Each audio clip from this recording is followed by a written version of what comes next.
James Franklin just keeps winning in Blacksburg, Virginia. We're going to talk about it next here on the College Huddle.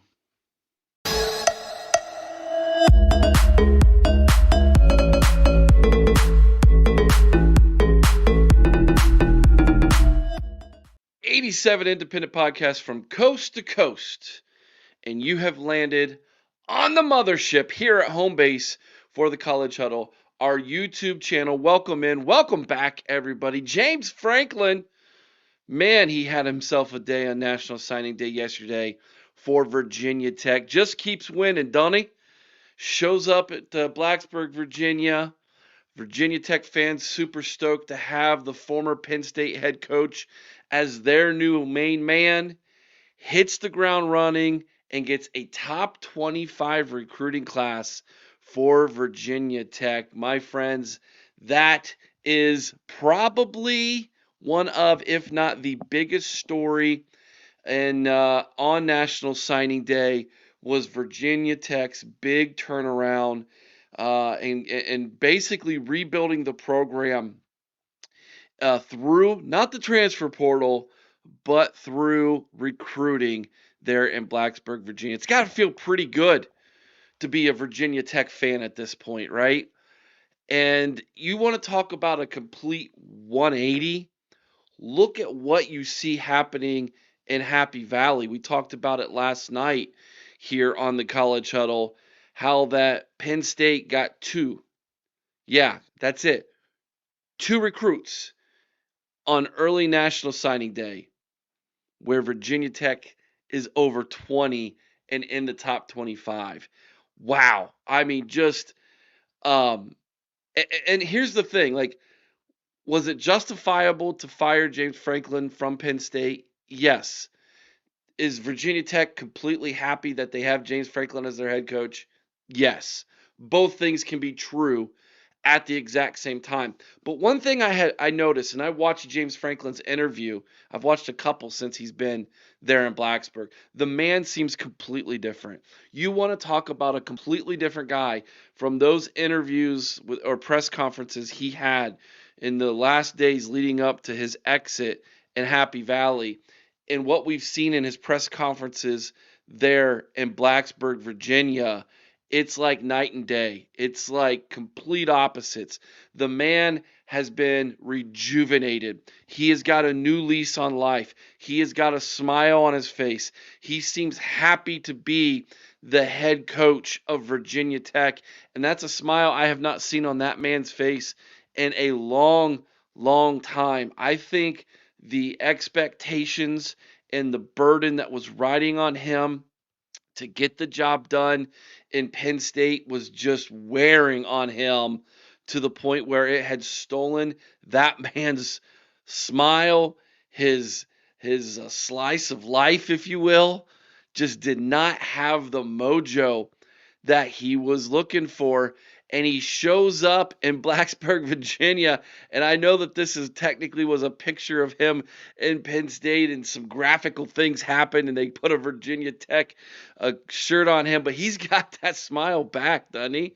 My goodness, what a day yesterday on the recruiting front for Virginia Tech. And by far the best story was talking about some of the staff members who he had with him at Penn State, and him convincing them to come with him to Virginia Tech and say, I don't know what position you'll have. I don't know what the pay will be, but I'm asking you to come with me. And they all came, and he said they did in 2 weeks what it usually takes staffs to do in 2 years in getting that kind of recruiting class. Flipping people left and right, taking some from Syracuse, taking a lot from Penn State, taking a gentleman from Colorado, like just flipping people all over the place. There is a vibe in Virginia Tech, and I'm telling you, the ACC better watch out. I'm thinking this rebuild might be a lot faster than what we anticipated. Now, my attention immediately goes to what's going to happen in the transfer portal here. Who's going to show up and want to be a part of this vibe that they've got down in Blacksburg? Who's going to want to be a part of the rebuild there that they have. It's going to be incredibly interesting to watch, isn't it? I for one, I'm all about it, and I can't wait to see it. Now, there's a couple things that I want to point out as to why this is happening. Okay.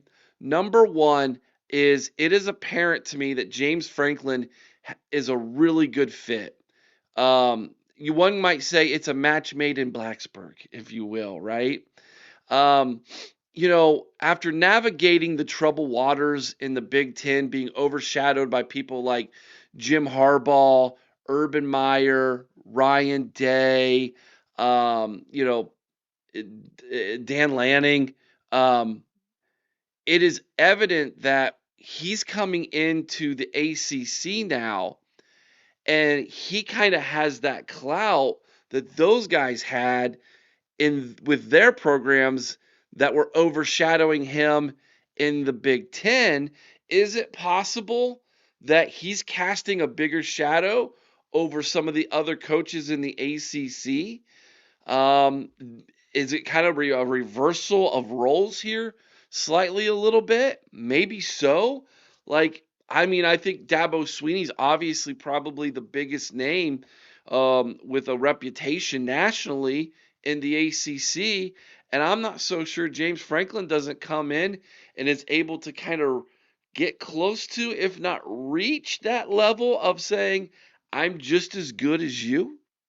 I mean, obviously, the last couple years notwithstanding, but James Franklin has been just as, if not more successful than Dabo Sweeney the last couple years in his last few years at Penn State. Let's not forget he was in the Final Four last year and was just this close away from playing Ohio State for a national championship. If there wouldn't have been an interception late in that game against Notre Dame, he was that close. So this man can still coach. I mean, let's not forget that. I know the bad loss against Oregon that was spiraling out of control and kind of lost his way against UCLA on the road, Northwestern at home, that eventually led to his firing. But this man, it's not like this man's forgotten how to coach or lead a program or build a program for that matter, right? He built one at Vanderbilt, and then he went into Happy Valley, and he did a doggone job of building it at Penn State as well. So let's not forget that. And then yesterday happens, right? Like, so he gets in there, he wins the press conference, he's winning the fan base over, he's winning the administration over, the athletic department. They're investing in him, investing in football, maybe like they haven't done before, should we say? And then yesterday, you kind of see some of the fruits of that labor, right? As they would say in the world of business, the cash register was going cha-ching. Investments were successful, right? Any good businessman will tell you it takes money to make money. And if they're going to make a lot of money in Blacksburg this year, they're going to have to make some investments. They're going to have to spend some money. And they did so in recruiting. I think that is evident here, right? So you have the fallout, if you will, the positive fallout of recruiting day being, one of the top classes in the ACC. So Virginia Tech ends up fifth with 23 recruits, just behind Clemson, North Carolina. Miami and Florida State were 1, 2 in the rankings, but I'm not, again, I'm not going to sit here and downplay anything that Virginia Tech did when you look at that. I mean, North Carolina, Clemson, Florida State, and Miami might have, finished ahead of them in the rankings as far as the conference, but they're right there on the doorstep, right? And Miami's the only ACC team that finished inside the top 10 nationally. Florida State was at 14th, Carolina was 17th, Clemson was 18th, and then there's Virginia Tech at 23rd, according to the 247 Sports. And there's an argument to be made that maybe they actually, depending on the kind of guys you like and looking into who you think might be more of an impact early on, they might have finished third in some people's minds. So that's got to be super exciting, right? Like, people have got to feel really good about that. So James Franklin is winning. He's winning in the public sphere, the public opinion. He's winning on the recruiting trail. Now, can he win on the field? And that's the thing. You win beyond the field in order to win on the field. And we know James Franklin can win. We've seen it. He's done it his whole career. He's a winner. How quickly can he get this program and this team back on their feet, believing in themselves, and winning at a clip to where the fan base would be super excited and say, hey, we've got a chance to get to the CFP, right? I put 3 years on that. It's kind of in my mind what I was thinking. By year number 3, they might get there.